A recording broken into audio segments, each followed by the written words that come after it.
My granddaughter ripped the phone from my hand and screamed that my brain didn't work anymore. She had no idea. She had no idea that the same brain she just insulted had spent 5 years secretly conquering a mountain she never even knew existed. I am Soledad, 73 years old, a retired state archivist, and by the time I was done, that little outburst of hers would become the most expensive mistake of her young life. I stood there in the middle of the living room, my hands still hanging in the air, fingers curled around nothing, holding the empty space where that shiny black phone had been seconds before. The television flickered with some loud gossip show, filling the uncomfortable silence left behind by my granddaughter's shout. Valentina dropped back onto the sofa, huffing like she'd just run a marathon, when all she'd actually done was snatch a phone out of my hands because I'd asked her, for the 3rd time, to show me how to refresh my email inbox. "God, Grandma, you seriously exhaust me," she said, not even looking at me, her fingers flying across her own phone with that dark magic speed only her generation seems to have. "I've explained it 10 times. The little envelope icon. You swipe down. Down. But you swipe sideways. You double-click it like it's a mouse. There's no hope for you." I adjusted my thick-framed glasses, the same ones that had followed me since my years in the basement of the civil registry. I felt heat rise up my neck. Not shame. Something colder. Harder. Indignation. "I just wanted to see if an important message had arrived, Valentina," I said, keeping my voice level, even though my throat wanted to crack. Years of organizing the files of the living and the dead had taught me never to show weakness in the face of chaos. "Important?" she scoffed, a dry laugh with no joy in it. "What important message are you going to get, Grandma? A yarn sale flyer? Aunt Gertrudis's cookie recipe? God, just let me watch my show in peace. I'll look at it later." She turned her back to me, that young, straight back covered in a brand-name t-shirt I had bought her myself, with my pension savings, for her last birthday. Valentina. My first grandchild. The girl I taught to read when her parents worked all day. The same girl who now looked at me, or rather avoided looking at me, like I was an old, inconvenient piece of furniture nobody knows where to put. I walked slowly to my armchair, the worn green leather one by the window. My knees clicked softly, that familiar sound reminding me of time passing. I sat down and looked at my hands. Hands marked with age spots, skin thin as onion paper, but strong hands. Hands that had filed thousands of documents, raised children, and for the last 5 years had held pens, highlighters, and heavy books on Roman law while the rest of the house slept. The injustice wasn't that she wouldn't teach me the phone. Technology, I admit, resists me. My fingers look for physical keys, resistance, something real. Not smooth, slippery glass. The injustice was the sentence. "There's no hope for you." If only she knew. I looked over at the dining room shelf. Hidden behind a row of old encyclopedias nobody would ever open again were my notebooks. 5 years of notes. 5 years of early mornings, of strong black coffee to keep me from falling asleep over civil and penal codes. At 70 years old, when everyone expected me to spend my days watering hydrangeas and waiting for death, I had enrolled in a distance law program. Law had always been my dream. As a young woman, my father told me women were meant for marriage or secretarial work, not litigation. I became an archivist because I loved order, the law, the trace justice leaves on paper. But the thorns stayed buried in me.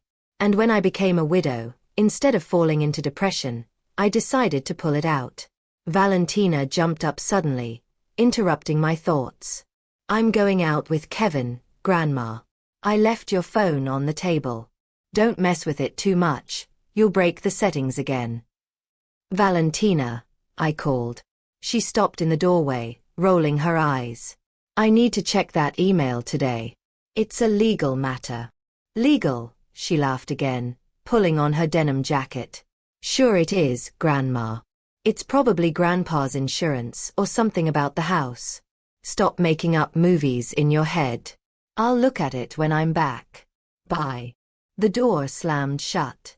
The silence of the house pressed down on me, heavy and thick. I got up and walked to the table. The phone sat there, A small black monolith mocking me. I touched it. The screen lit up asking for the code. Did I know the code? Of course I did. 53. My birth year. But my fingers trembled slightly. I swiped. Nothing. I tapped. The camera opened by accident, and I saw myself, wrinkled, grey hair pulled into a severe bun, lips pressed into a thin line. Old, useless, I whispered, repeating the words hanging in the air, even though she hadn't said them exactly like that. That's what she thought. That's what all of them thought. I put the phone down. I didn't need it.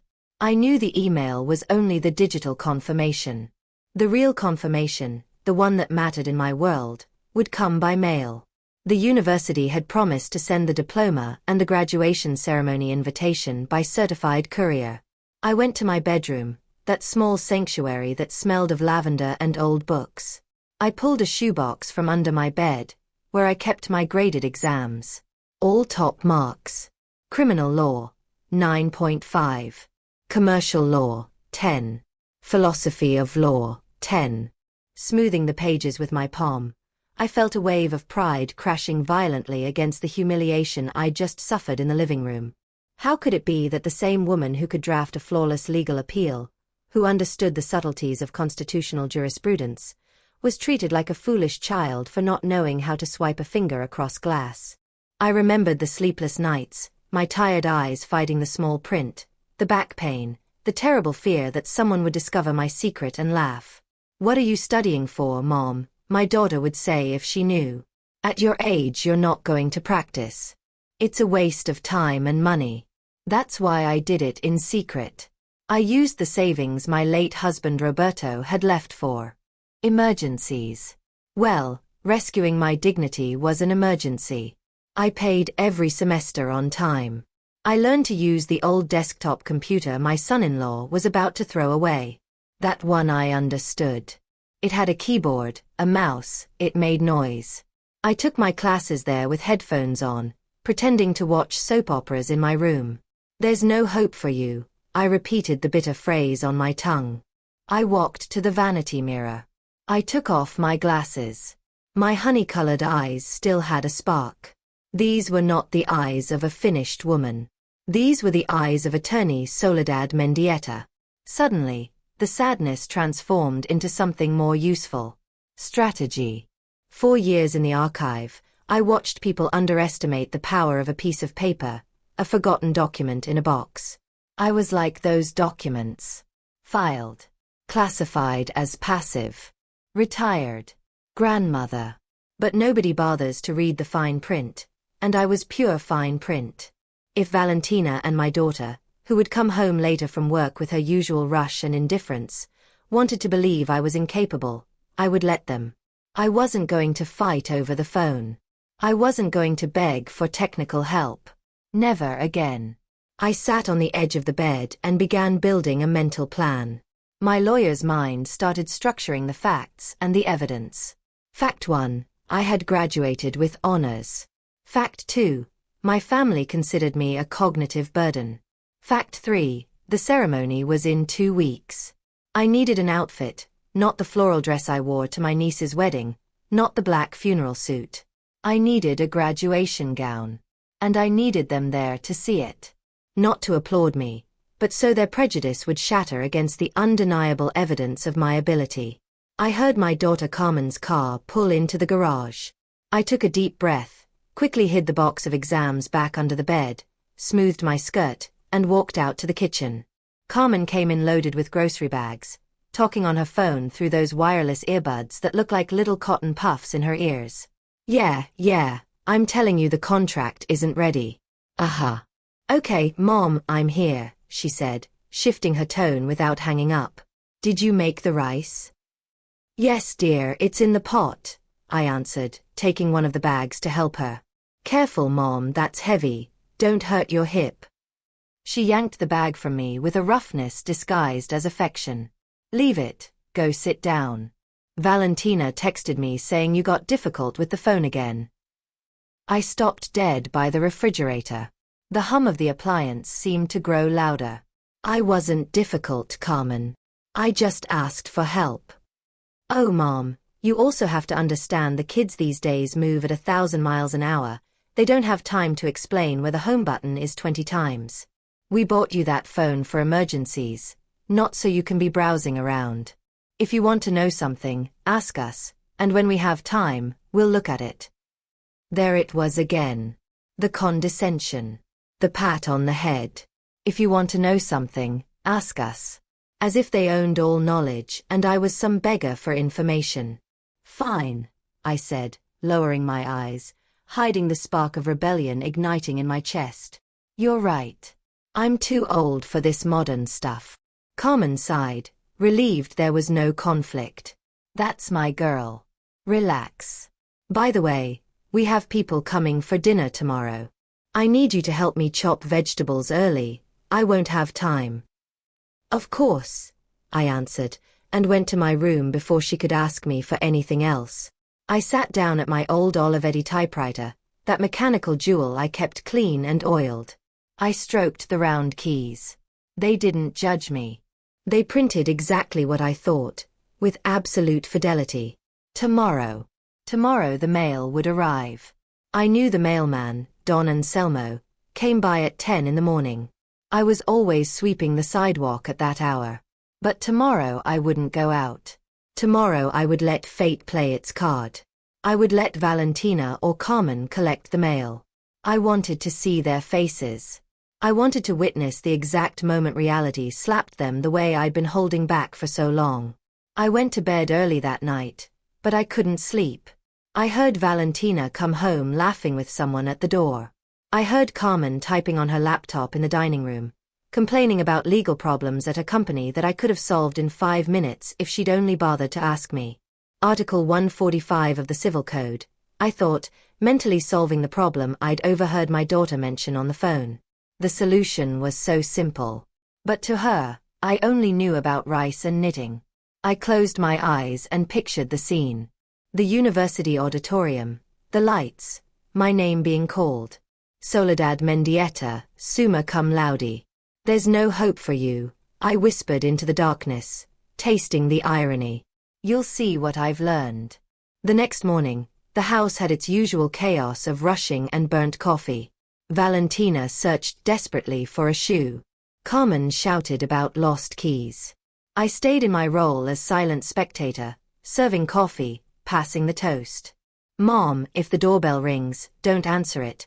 You end up chatting with the neighbors for hours and I'm in a hurry, Carmen said, taking a quick sip from her cup. Don't worry, I'm very tired today, I said, picking up my knitting. A pair of socks that never seemed to progress because my mind was elsewhere. At exactly 10 o'clock, the distinctive sound of Don Anselmo's motorcycle stopped outside. The metal mailbox creaked open. My heart skipped. It was the envelope. It had to be the envelope. I felt it in my bones with the same certainty I feel when rain is coming. Valentina, Carmen shouted from her room. Go see what the mail is, I'm in a towel. Ugh, coming. My granddaughter shouted, coming down the stairs heavily, phone glued to her hand. As always, she walked right past me in the living room without even glancing at me. She opened the front door, and morning sunlight poured in, lighting up the dust particles dancing in the air. She came back dragging her feet, flipping through a couple of electric and water bills with disdain. Just bills, Mom, she shouted upstairs. Oh, and a big envelope for Grandma. She stopped in the middle of the living room.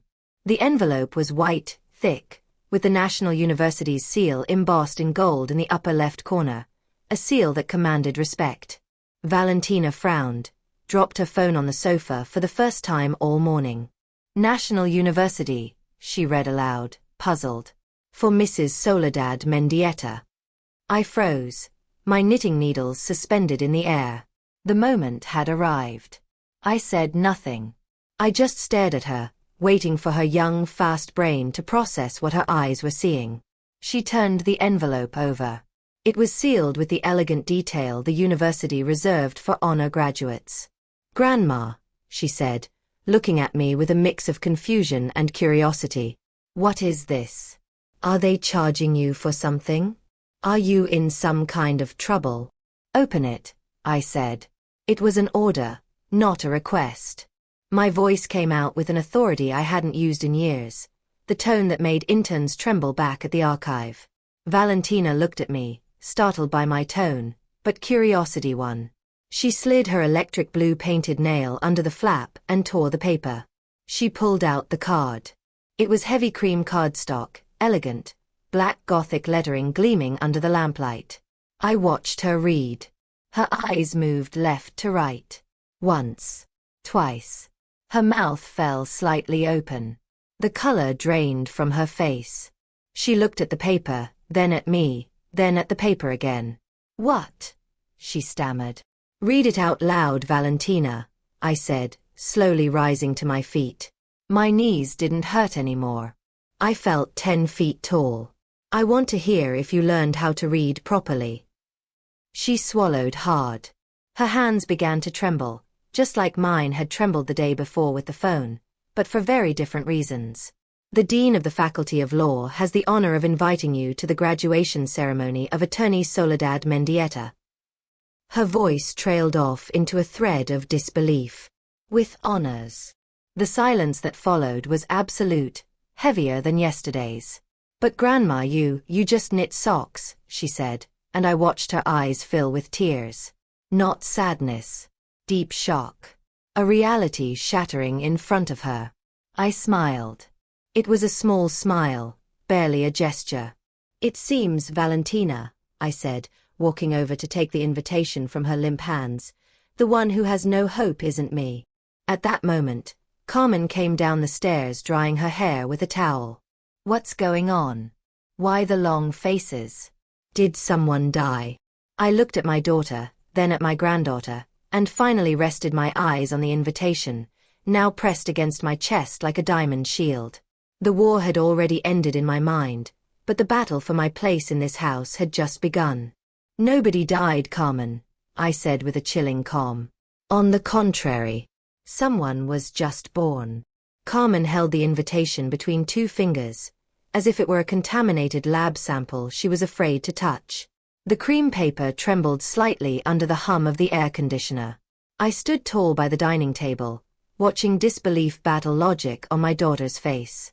Graduation, Carmen repeated, wrinkling her forehead, that same wrinkle she got as a child when she didn't understand math. Mom, what kind of joke is this? Did this come as junk mail? They probably want to sell you a course or ask for donations. Valentina remained mute on the sofa, tears drying on her cheeks, looking at me as if wings had suddenly sprouted from my back. She knew. She had seen the wax seal, the quality of the paper. Her generation knows how to tell fake from real, even if sometimes they'd rather live in the fake. It's not a joke, Carmen, I answered, extending my hand to take back my invitation. I wasn't going to let her skepticism stain my achievement. And it's not a scam either. It's my degree. Your degree. Carmen let out a nervous laugh, glancing at the clock on the wall. Mom, please. Look, I understand you get bored at home all day, but going from that to claiming you studied law, when, at what time? I see you sitting right here knitting or watching your soap opera every time I come home. That phrase. I see you sitting here. The selective blindness of busy children. You see me sitting? Yes, I said, smoothing the edge of the invitation with a tenderness that contrasted sharply with the hardness in my voice. But have you ever wondered what I'm reading when you're not looking? Have you ever noticed that my recipe notebooks are actually notes on procedural law? You assume my world ends where your comfort begins. Carmen scoffed, pulling out her own phone, which wouldn't stop buzzing. Oh, Mom, I don't have time for your fantasies right now. I have a huge mess at the office with the Northern Suppliers contract, and I'm already running late. Valentina, stop crying over nothing and get dressed. We'll talk about this tonight, Mom. And please don't go telling the neighbors you graduated as a lawyer. I don't want them thinking you're losing your mind. She turned around, grabbed her keys, and stormed out like a whirlwind, taking the noise and stress with her, but leaving behind a trail of humiliation that no longer hurt me. Not anymore. Now that humiliation was fuel. I was left alone with Valentina. My granddaughter looked at me from the sofa with smeared mascara. "Grandma," she whispered. "Is it true? Did you really study?" "5 years, Valentina," I said, walking toward my room. "While you were learning dance trends on that screen, I was learning how justice works in this country." I went into my room and closed the door. I needed to assess my resources. Not the financial kind, the tangible kind. The kind that would prove Soledad Mendieta wasn't a senile old woman with delusions of grandeur. I knelt carefully by the bed and pulled out the box, but this time I didn't stop there. I opened the closet, pushed aside the mothball-scented wool coats Carmen insisted I keep, and revealed what was hidden behind them. A neat stack of hardbound legal volumes.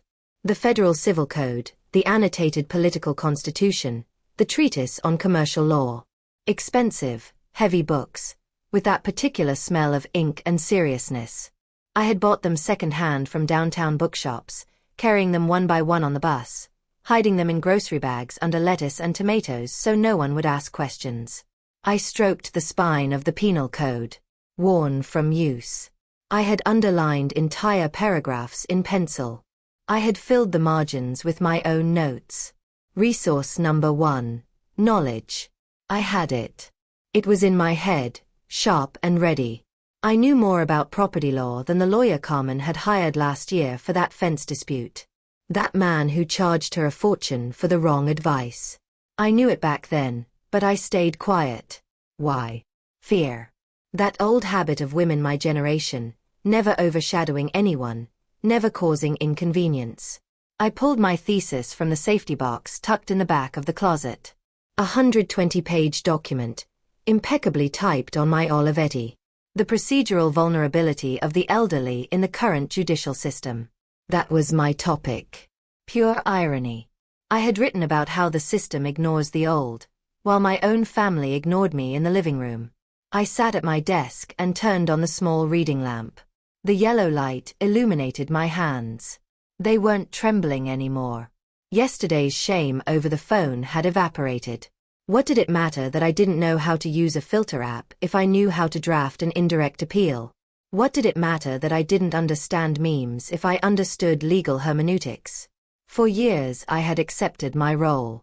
The grandmother who makes rice, the mother-in-law who tends the house, the old woman who needs things explained slowly. I had let them treat me like an overgrown child. I remembered an afternoon, 2 years earlier. Carmen was in the kitchen, arguing on the phone with her ex-husband about child support. She was crying with frustration. I was chopping onions. I knew exactly which article to cite to shut that shameless man up. I had it on the tip of my tongue. But when I opened my mouth to say, "Daughter, Article 8 states," she cut me off. "Mom, please, don't get involved. This is grown-up business." Grown-up business. I was 71 years old and she was 45, but in her mind, she was the adult. I was the furniture. I stood up and looked at myself in the full-length mirror hanging behind the door. I saw my gray dress, my orthopedic shoes, my knitted vest. "You look harmless, Soledad," I told myself. "That's your best disguise." Nobody suspects the grandmother. Nobody believes there's a mind calculating litigation strategies behind those thick glasses. They underestimated my silence. They mistook my patience for ignorance. And that mistake was going to cost them dearly. Or rather, it was going to cost them their pride. I heard timid footsteps approach my door. Soft knocks, nothing like the usual slamming. "Come in," I said, turning in my swivel chair. Valentina walked in. No phone in her hand this time. That was new. She stood in the doorway, staring at the books stacked on the floor, the typewriter with a half-finished page, the open legal codes on the desk. Her mouth fell slightly open. "Wow, Grandma," she whispered, stepping in slowly, like entering a church. "Is all this yours?" "All of it," I confirmed. "And all of it read and understood." She stepped closer and touched the thesis with her fingertips. She read the title. Procedural Vulnerability. "Grandma, yesterday I yelled at you that you had no hope of learning anything." I remember perfectly, I said without attitude, but without softening the blow either. You said you had no patience for me. Valentina lowered her head, biting her lip. I'm sorry. Sometimes I get stressed and I don't know. I thought you just wanted to bother me about the phone thing. I didn't know you were busy with important things. Respect, Valentina, shouldn't depend on whether I have a degree or not, I told her, pointing to the sewing chair so she'd sit. You should respect me because I'm your grandmother, and because I'm a person. But since we're here, I want you to understand something. I took off my glasses and cleaned them on the edge of my blouse. You all think that because my body is slow, my mind is slow too. You think the modern world is only about technology, screens, and speed. But the world, my girl, runs on laws, on written words, on contracts. And that is what I master. You can move your fingers very fast on glass, but if you can't read the fine print of an employment contract, they'll eat you alive. Valentina nodded, eyes wide open. For the first time in years, she was really listening to me. Not waiting for her turn to talk, not checking her notifications. Listening to me. Does Mom know about this? She asked, pointing at the books. She thinks it's a joke. You heard her.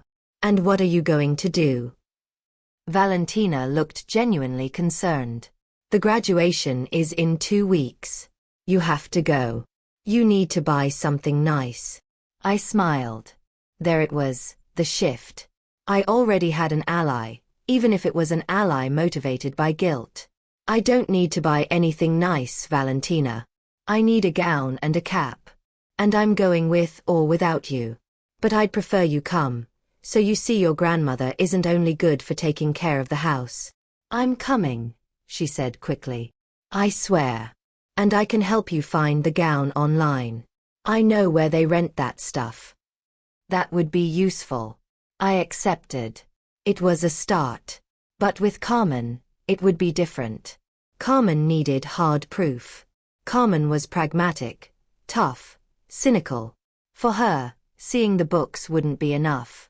She'd say I bought them for decoration. I needed to demonstrate my power on her own turf. That night, dinner was strange. Valentina set the table without being asked. She poured me water. Carmen arrived late as usual, grey-faced with exhaustion, talking to herself. They're such idiots, she exclaimed, tossing her purse onto a chair. The supplier wants to cancel the contract claiming force majeure because the input price went up, but I know it's a lie. They just want to sell to our competitor, and the company lawyer says there's nothing we can do because Clause 4 is ambiguous. She sat down and rubbed her temples. I served the soup in silence. What exactly does Clause 4 say? I asked casually, like someone asking about the weather. Carmen looked up, irritated. Oh, Mom, don't start. It's technical language. You won't understand. It says in case of extraordinary market fluctuations, blah blah blah. The point is I'm going to lose my annual bonus if I don't fix this by Friday. I took a spoonful of soup. It tasted delicious. The cilantro was perfect. The theory of unforeseeability, I said softly. Carmen stopped, spoon halfway to her mouth. What did you say? The rebus sic stantibus clause. Theory of unforeseeability, I continued, looking straight into her eyes. If the market fluctuation doesn't exceed 30% of the historical average, it's not considered force majeure. It's inherent commercial risk. There's Supreme Court precedent from last year protecting the buyer in these specific cases. Your lawyer should know that. If you cite Jurisprudential Thesis 145, 2023, you could force them to honor the contract, or make them pay you double the agreed penalty. The silence in the kitchen was total. Only the refrigerator hummed. Carmen stared at me as if I'd just spoken in ancient Aramaic. Valentina was smiling behind her glass of water, a spark of complicity in her eyes. Where did you get that from? Carmen stammered. I read it, I said simply, returning to my soup. In my fantasies. Are you telling me my lawyer is wrong? She asked, her voice trembling between offense and hope. I'm telling you, your lawyer is lazy. If you draft a notarized letter citing that precedent and mentioning Article 1796 of the Civil Code, they'll get scared. They'll know you're not ignorant, or that you have someone very good advising you.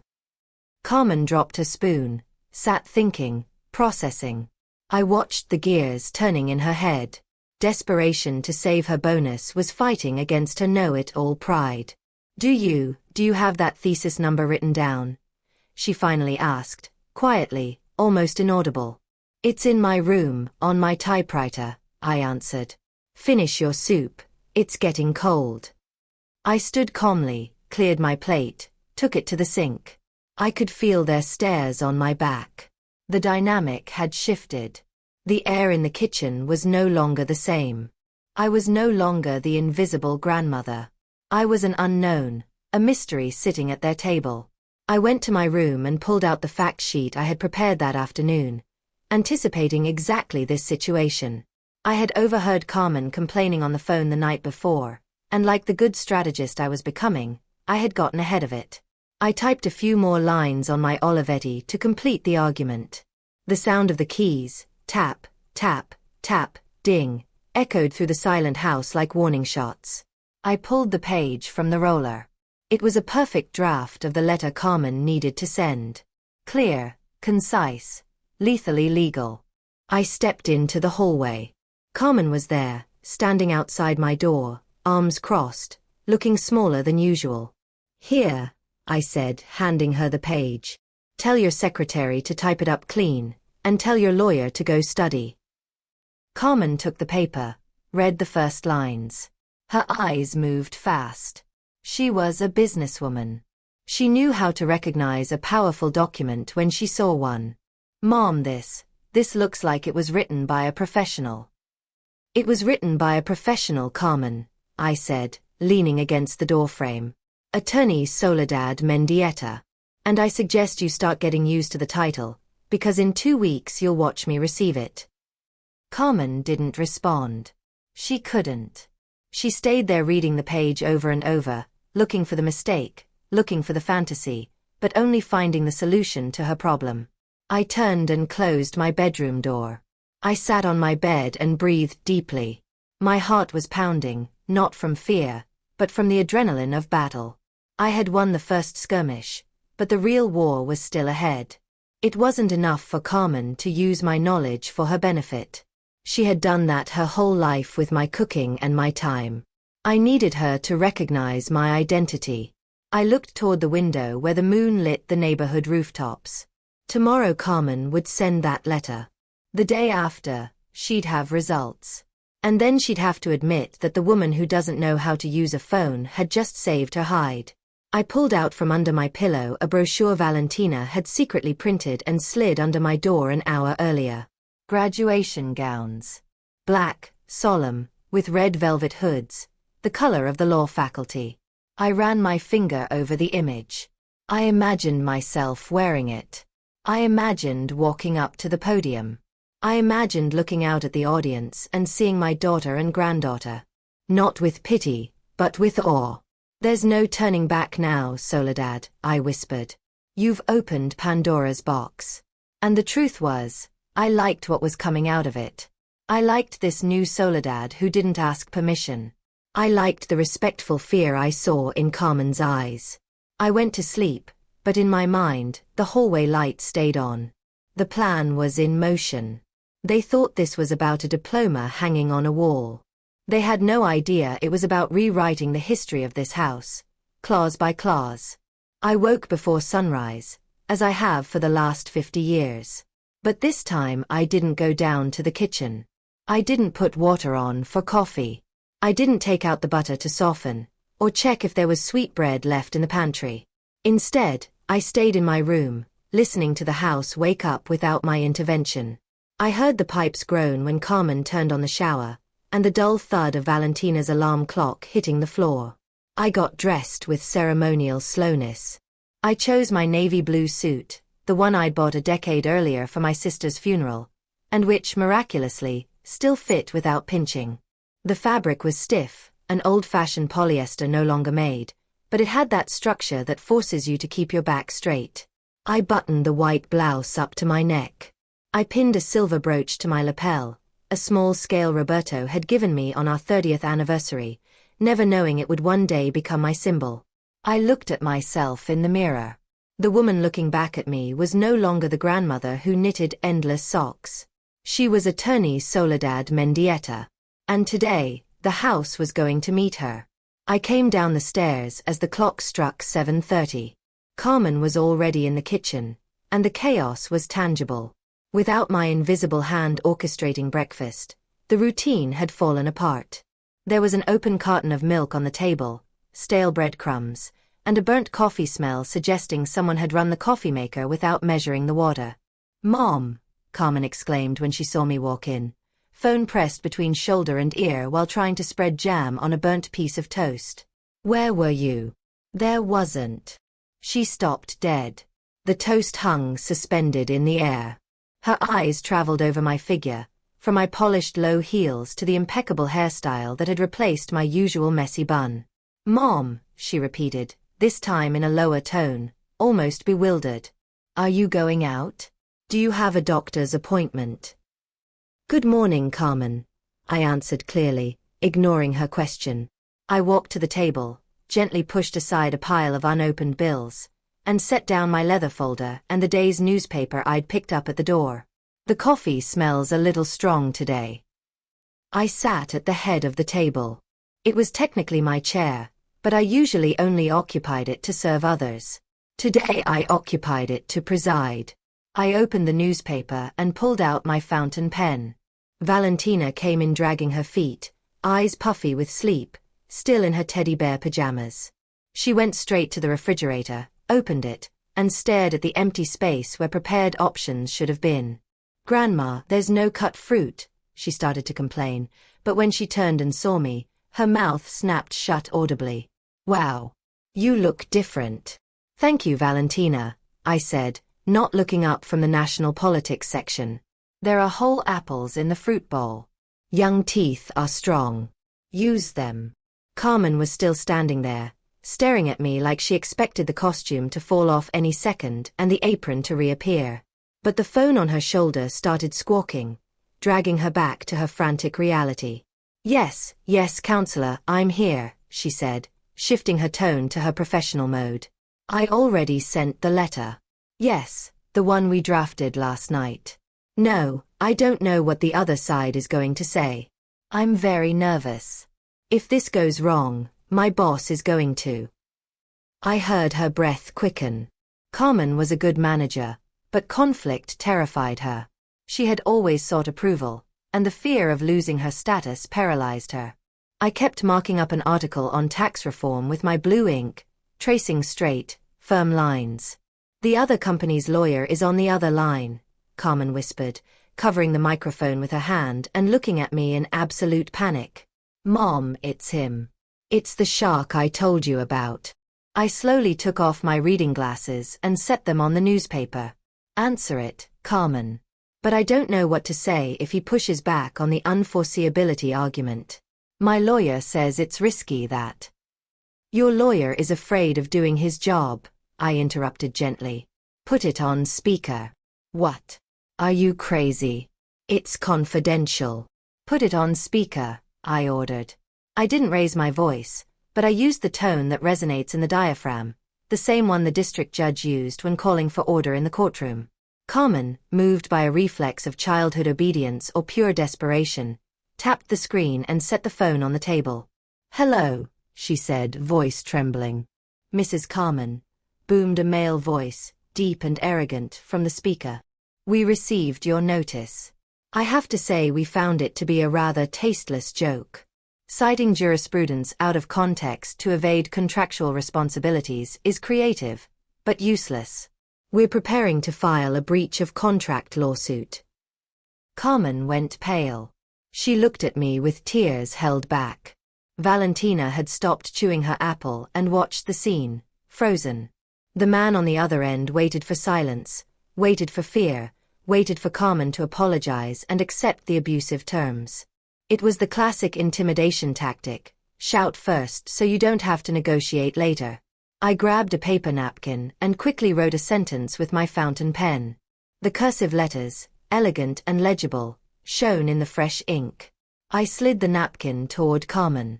She read it. Ask him if they've reviewed Article 17 of the Commercial Code regarding fairness in considerations. Carmen swallowed hard. Counselor, she began, reading my note. Before you proceed, your client should review Article 17 of the Commercial Code regarding fairness in considerations. There was silence on the other end. A dense, heavy silence. The man wasn't expecting a legal code. He was expecting a plea. That doesn't apply here, he answered, but his voice had lost a degree of volume. This is a strict commercial contract. I wrote another note, faster this time. My hand moved with an agility my knees no longer had. Gross lesion voids the contract. They cannot charge more than 30% above the real market value. Thesis, Second Chamber, 1/5/2021. Carmen read the second note. Her voice gained firmness as she saw I wasn't hesitating. If you insist on the current price, we would be looking at a case of gross lesion voiding the contract for nullity, she said, reading it word for word.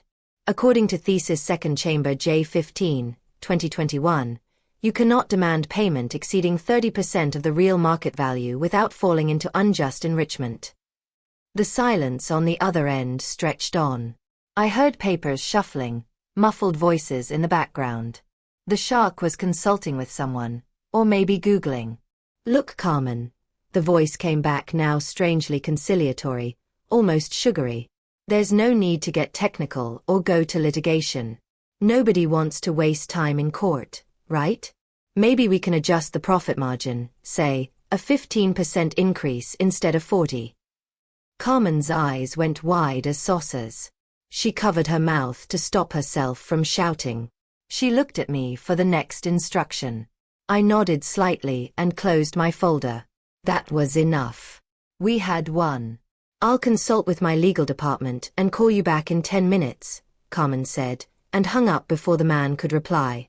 The kitchen fell into a graveyard silence, broken only by the hum of the refrigerator. Carmen stared at the phone like it was a disarmed grenade. Valentina looked at me like I was an alien. They dropped it, Carmen whispered. They went from 40 to 15. Mom, that saves my bonus. That saves the entire quarter. Of course they dropped it, I said, taking a sip of my now cold tea. They knew they were abusing the situation. They just needed to know that you knew it too. Corporate bullying only works on the victim's ignorance. But how did you know the thesis number? Valentina asked, coming closer to the table. Do you have it memorized? Memory is the only archive that can't be burned or scrambled, Valentina, I answered, tapping my temple. And I've spent the last 5 years filling this archive while you all thought I was napping. Carmen sank into the chair across from me. There was no more condescension in her gaze. There was deep confusion, a crack in her understanding of the world. Her mother, the old woman who needed help configuring the Wi-Fi, had just dismantled a senior lawyer in 3 minutes. Mom, Carmen started, and I watched her struggle to find words. Did you really graduate? It's not some online course, it's real. As real as the contract you just saved, I said, standing up. I smoothed my skirt with my palms. And now, if you'll excuse me, I have things to do. Where are you going? Carmen asked quickly, standing too. Do you want me to drive you? I could say I'm coming in late. The offer hung in the air. Tempting, a comfortable ride in an air-conditioned car. But it was also a trap. If I accepted, I'd go back to being the passenger. I'd go back to being the old woman dependent on her daughter. No, thank you, I said, hanging my purse on my shoulder. I'm going downtown, to the university tailor. I need to try on my gown and make sure the cap fits. I'll take the bus. The bus. Valentina frowned. Grandma, that's dangerous, and you walk slow. I smiled. A smile that didn't reach my eyes but curved my lips with delicious irony. Valentina, I have walked through the halls of Roman law, I have navigated the Napoleonic codes, and I survived the state bureaucracy of the 70s. I think I can survive Route 64. Besides, I need to stop by the bank. The bank? Carmen asked. Yes, to withdraw money. The gown doesn't pay for itself, and I don't intend to ask either of you for a single cent. My pension, small as it is mine, and so are my achievements. I walked toward the front door. My footsteps echoed firmly on the tile. I wasn't dragging my feet. I felt a new energy, an electricity rising from my heels to the back of my neck. Mom, Carmen called one last time before I opened the door. I turned. She looked small in that big, modern kitchen. Thank you. I looked at her. It wasn't enough, but it was a start. Don't thank me, Carmen. Just make sure that notarized letter is well written. Check the spelling. A missing accent mark can change the entire meaning of a clause.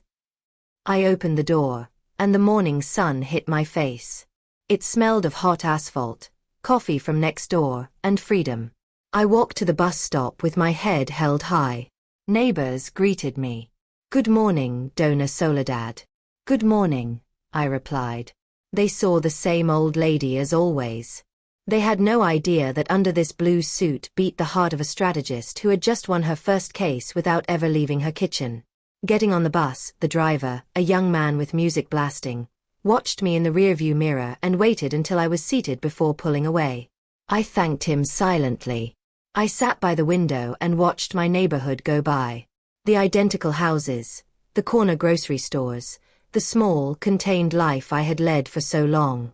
I pulled the graduation invitation from my purse and stroked it once more. My phone, that black device that had started this whole revolution, buzzed in my bag. I pulled it out calmly. It was a message from Valentina. Not an emoji. Not a voice note. A text, written with correct punctuation. Grandma, I looked up the thesis you mentioned online. You're right. You're amazing. Can I come with you to the gown fitting? I'll meet you there. I looked at the screen and, for the first time, I didn't feel intimidated by technology. I felt connected. My fingers, clumsy but determined, typed a slow reply. I'll see you at the law faculty at noon. Don't be late. Justice doesn't wait. The bus jerked to a metallic stop. I stood, gripping the handrail tightly. My knuckles turned white, not from weakness, but from the force with which I was holding on to my new future. I stepped down, one step at a time. In front of me, the imposing stone facade of the National University rose like a temple. Students rushed back and forth with books under their arms, laughing, living. I walked among them, a navy blue smudge in a sea of jeans and t-shirts. Nobody looked at me. To them, I was invisible. But that was about to change. I crossed the threshold of the faculty, and the smell of old books and floor wax filled my lungs. It was the smell of my victory. I walked to the student affairs office. The secretary, a woman my age with a sour expression, looked up. How can I help you? Are you here to pay your grandson's tuition? I placed my hands flat on the counter, made eye contact, and smiled with that dangerous calm I discovered that morning. No, I said, savoring every syllable. I'm here for my gown. I'm Attorney Mendieta, and I believe you have a medal waiting for me. The woman blinked, confused, and I knew right then that the silent execution was over. The noise was about to begin. The secretary typed my last name half-heartedly, chewing gum with her mouth open, as if my presence there interrupted the vital flow of her boredom. The ceiling fan spun lazily, cutting through air thick with the smell of old wax that filled the student affairs office. I stood with my hands crossed over my purse, waiting for the screen's verdict. Mendieta, Mendieta, she mumbled, dragging the syllables. Ma'am, I don't see any recent enrollment for senior citizen workshops here. The macrame classes are in Building C. I'm not looking for macrame, miss, I answered, my voice echoing off the stone acoustics of the room.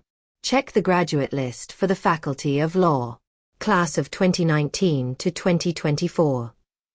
The woman's jaw stopped mid-chew. She looked at me over her red-framed glasses, a look mixing disbelief with annoyance. She sighed loudly, that universal bureaucratic sound that says you're making me work extra, and switched windows on her monitor. The silence stretched a few seconds. Suddenly, the frantic typing stopped. The woman leaned toward the screen, narrowing her eyes. Her relaxed posture tensed instantly. "Soledad Mendieta?" she asked, but her tone had changed. No longer condescending, now pure confusion. "Enrollment number 49B23. That's me." She swallowed, and the gum disappeared from view. She stood up from her chair with clumsy speed, smoothing her skirt. "I'm so sorry, excuse me, attorney," she stammered, and the title rang from her lips like a bronze bell. "The system is flagging an excellence alert. Overall average 9.9. Honors mention for outstanding thesis." I stayed outwardly composed, but inside my heart was dancing a waltz. An outstanding thesis. I knew it was good, but outstanding meant the committee had unanimously decided my work contributed something new to legal science. "I need to pick up my graduation package," I said simply.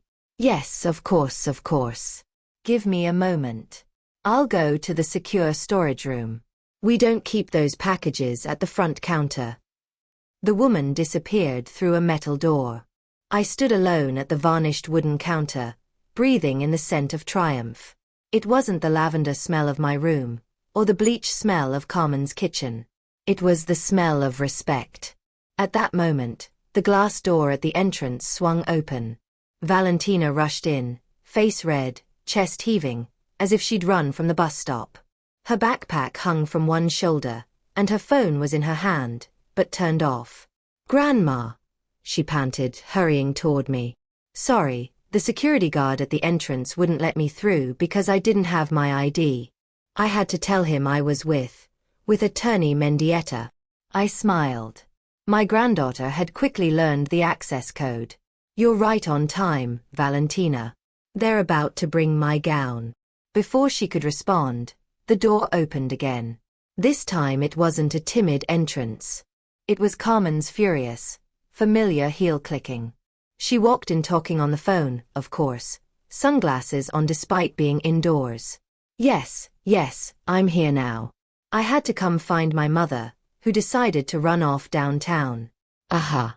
No, I can't believe she took the bus. It's irresponsible at her age. I'll call you back." She hung up and took off her sunglasses with a dramatic flourish, looking at me the way you'd look at a child who just colored on the walls with crayon. "Mom, for God's sake," she exclaimed, ignoring that we were in a public office. "What are you doing here? I nearly had a heart attack when I saw you weren't home. Valentina sent me the location. Do you have any idea how dangerous downtown is? You could get mugged, you could fall." "Carmen, lower your voice," I said, not fully turning toward her. "I'm handling some paperwork." "What paperwork? Nothing." Carmen waved her hands. "Let's go. I've got the car double parked. If you want to play student, I'll buy you a diploma at the stationery store, but don't make me come all the way here wasting time. I have to check the supplier's lawyer's response. Thank God the letter thing worked, but now I have 1,000 things to." The metal storage door opened. The secretary returned, but not alone. Behind her walked a tall man with impeccable white hair, wearing a perfectly tailored gray suit. I recognized his face from keynote lectures in the auditorium, though he had never seen me in person, since I always sat in the last row, in the shadows. It was Dr. Villalobos, the dean of the faculty. In his hands he carried a large black box and a garment bag with the university crest embroidered in gold thread. Carmen fell silent instantly. Her corporate instincts immediately recognized authority in the man's posture. She shrank back a step. "Which one of you is the student, Soledad Mendieta?"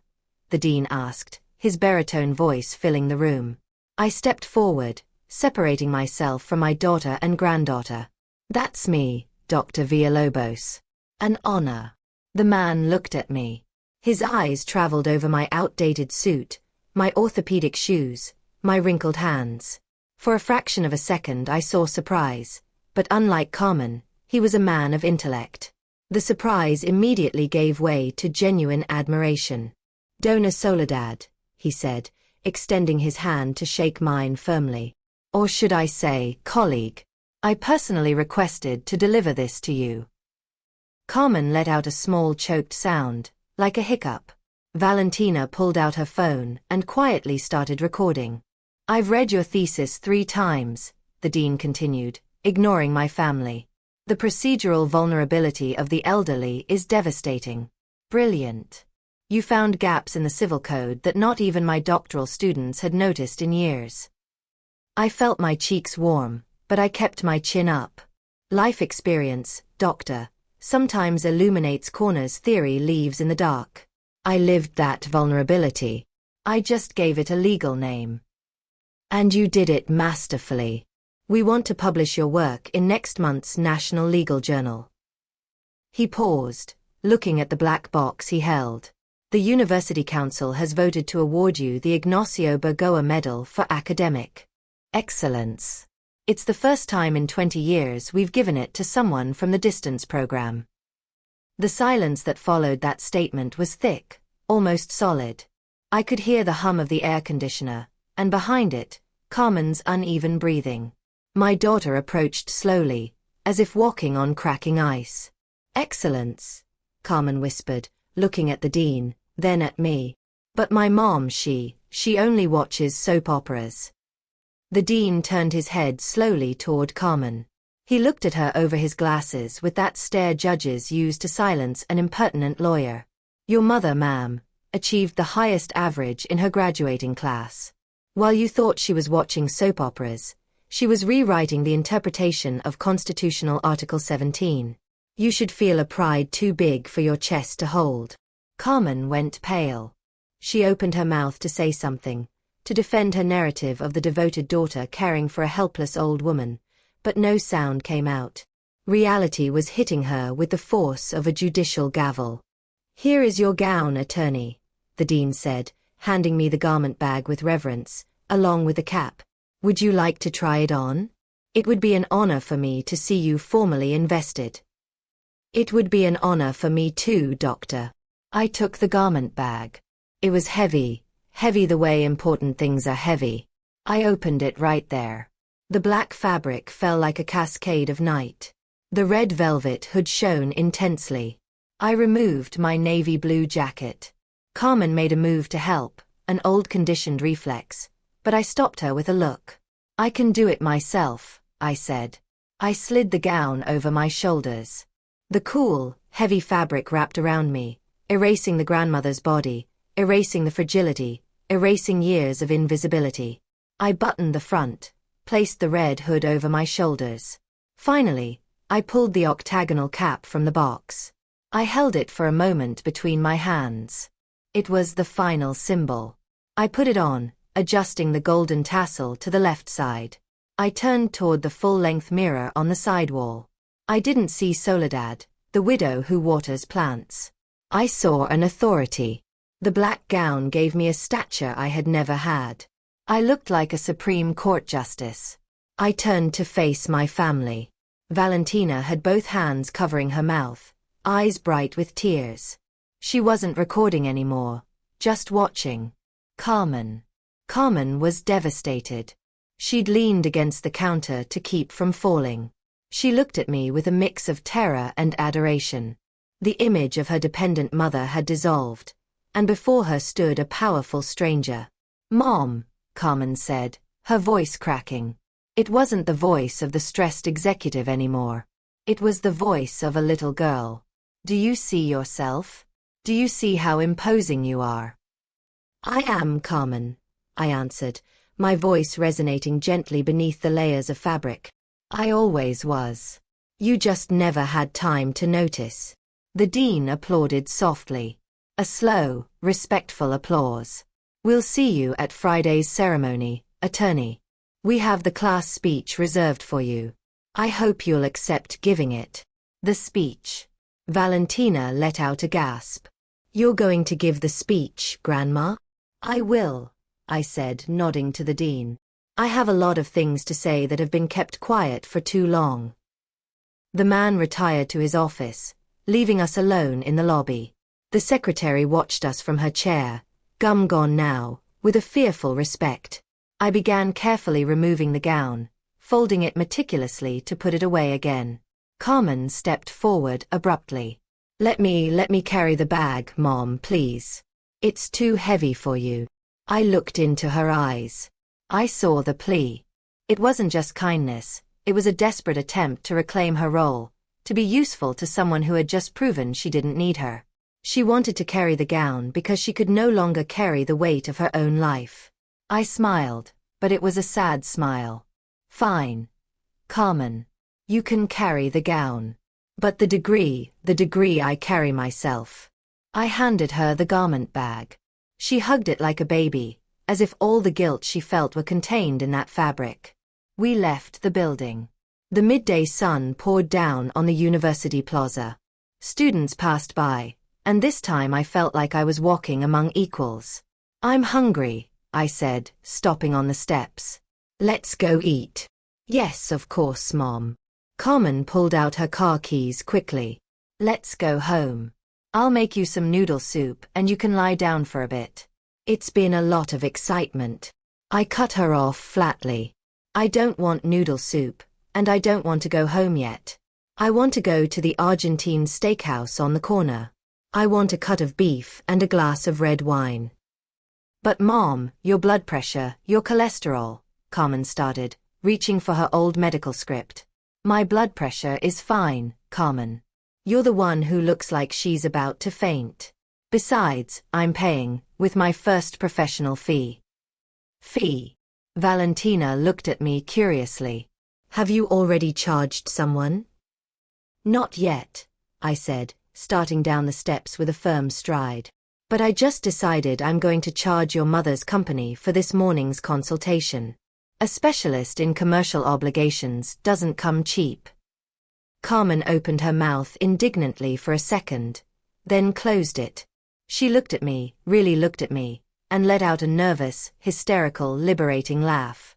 You're right, she said, shaking her head. My God, you're right.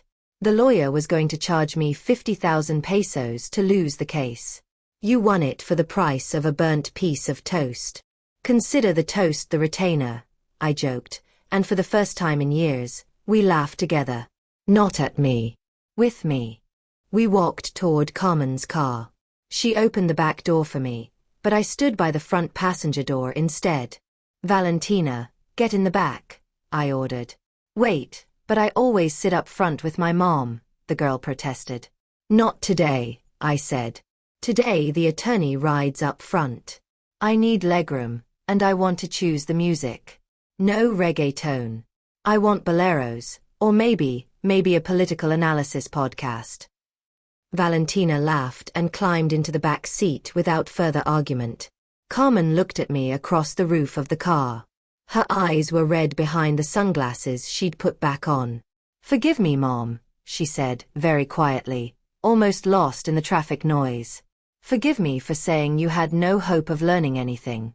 The one who's learned nothing is me. I rested my hands on the hot roof of the car. I felt the metal vibrate beneath my palms. Do you have time, daughter? I said gently. Ignorance can be cured. Stupidity is harder. But you're not stupid, just distracted. Now get in the car. I'm hungry, and justice cannot litigate on an empty stomach. I got in and closed the door. The sealed sound of the latch isolated me from the outside noise. I fastened my seatbelt. I looked at my hands resting in my lap. Those same hands that yesterday trembled trying to unlock a screen had today held the weight of academic excellence. I pulled my phone from my purse. Carmen started the engine. What are you doing, Grandma?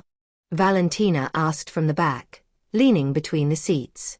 I swiped my finger across the screen. I didn't tremble.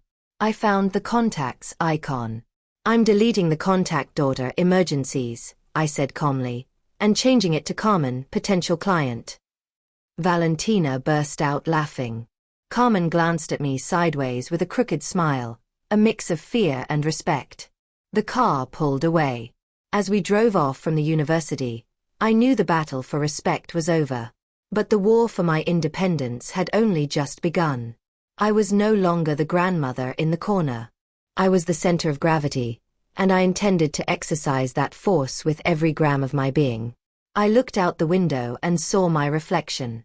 I was no longer seeking approval. I was seeking the next case. The world had told me my time had passed. I had just proven to them that my time had only just arrived, and it came wearing a gown. The microphone let out a sharp screech when I tried to lower it to my height, a sound that bounced off the wooden walls of a university auditorium and made half the audience cover their ears. In another lifetime, that small technical mishap would have made me shrink, apologize with my eyes, feel like a nuisance. But today, with the black gown falling heavy on my shoulders and the Ignacio Bergoa medal gleaming on my chest, I simply waited.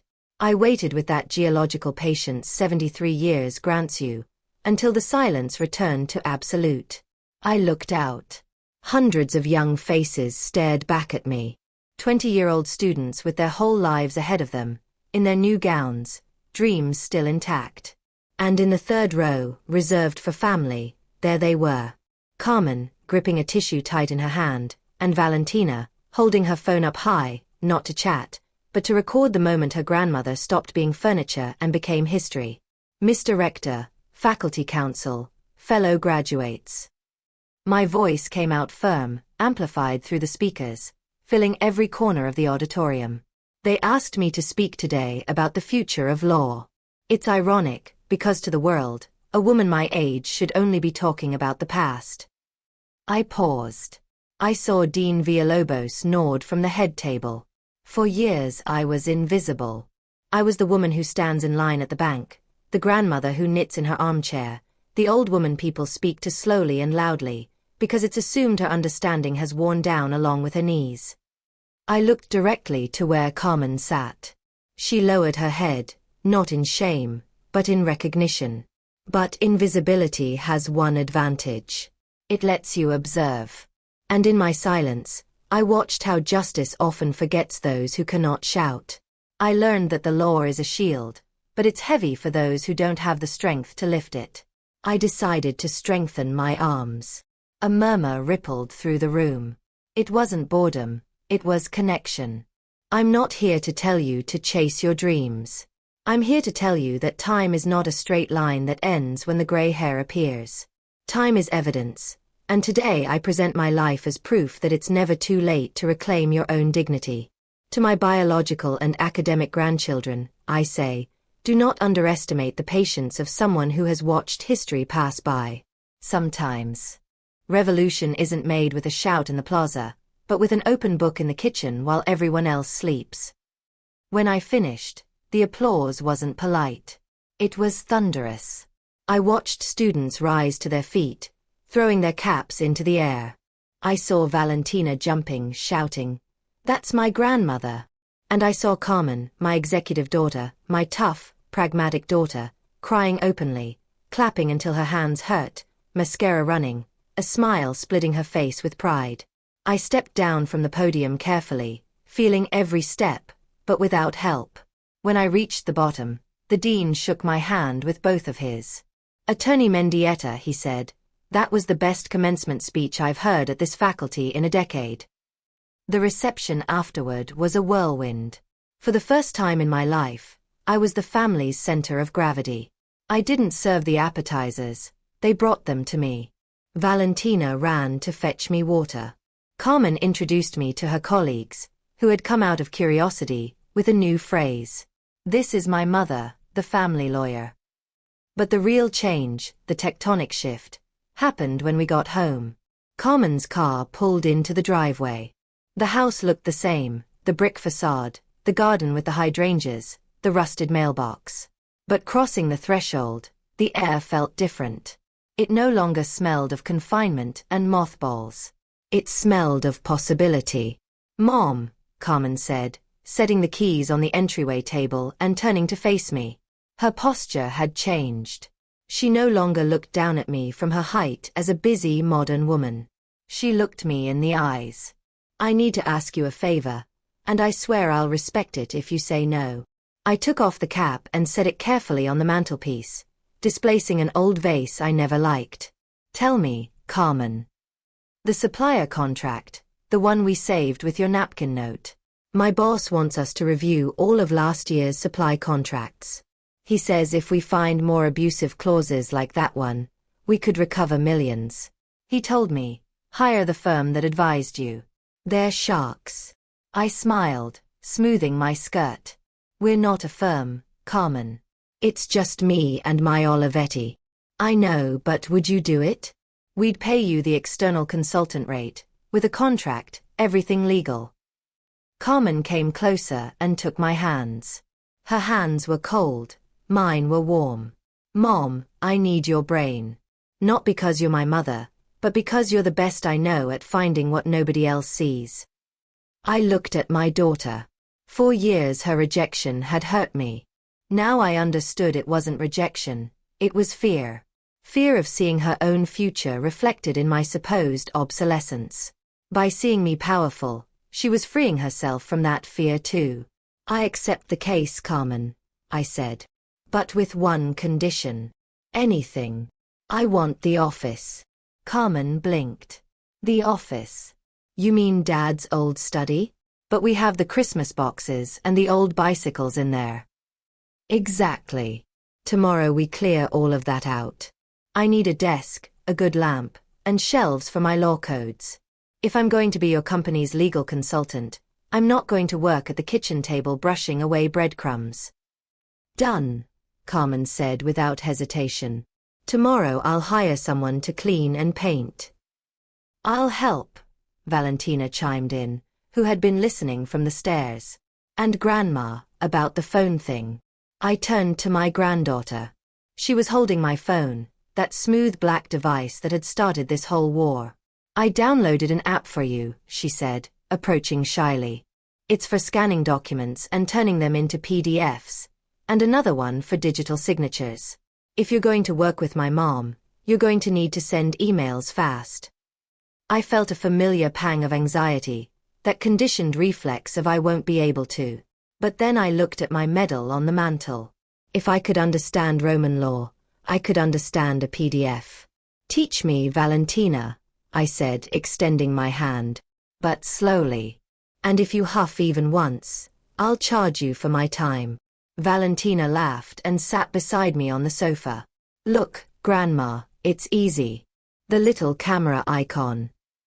And so, in that same living room where days earlier they had shouted at me that I had no hope of learning anything, my real digital education began. Not because they forced me, but because it was a tool for my new profession. Weeks passed, and the house underwent a metamorphosis. Roberto's old study, which had been a dusty mausoleum, became the Mendieta law office. The walls were painted a luminous cream color. Carmen bought a used but imposing mahogany desk, and Valentina gave me an ergonomic chair that, I must admit, worked wonders for my back. But the most striking thing wasn't the furniture, it was the flow of people. Word of my graduation and my success with Carmen's contract spread through the neighborhood like wildfire. Suddenly, Dona Gertrudis, the neighbor across the street who always complained about her knees, knocked on my door. She didn't come to borrow sugar. She came with a crumpled manila envelope. Soledad, attorney, she said nervously, twisting her apron. The bank is telling me my widow's pension can't go through because a paper from 1980 is missing, and I don't understand anything these letters say. I invited her into my office. I served her coffee, not as a hostess, but as a professional receiving a client. I reviewed her documents. My eyes, trained in fine print and bureaucratic traps, spotted the error in 5 minutes.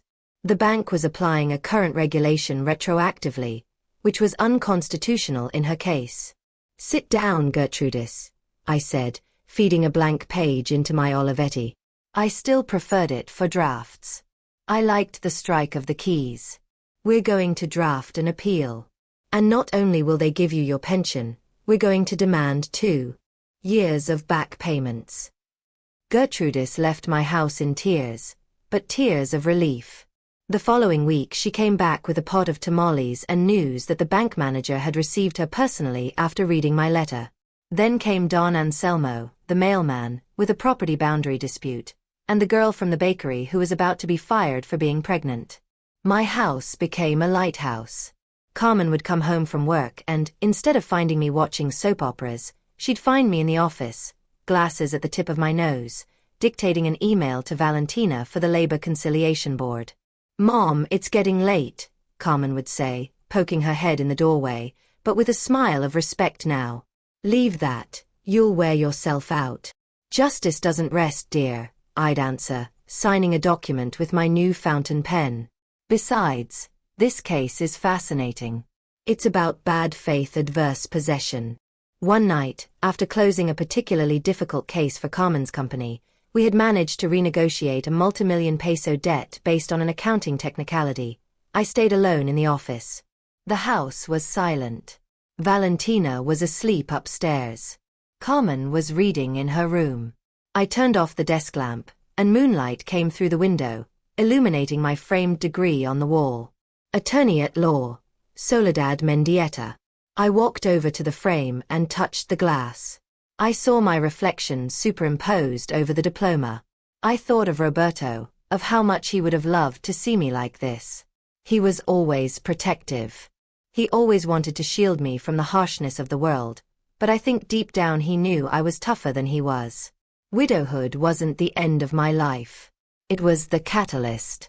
It was the moment I had to decide whether to shrink until I disappeared, or expand until I occupied the space that belonged to me. For years I let them treat me like a child. I let Carmen make the decisions. Let Valentina ignore me.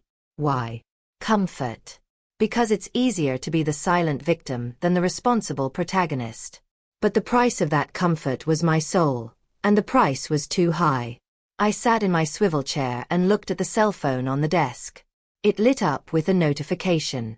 A message from Valentina in the family group chat. Yes, now we had a group chat, and I was the administrator. "Grandma, I have a civics exam tomorrow. Can you help me study the separation of powers? You're the only one who really understands it." I smiled, and my fingers flew across the touch keyboard. I no longer searched for physical keys. I had learned the screen doesn't bite.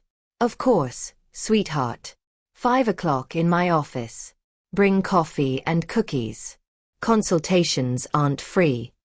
I sent the message along with a scale emoji and a face with dark sunglasses.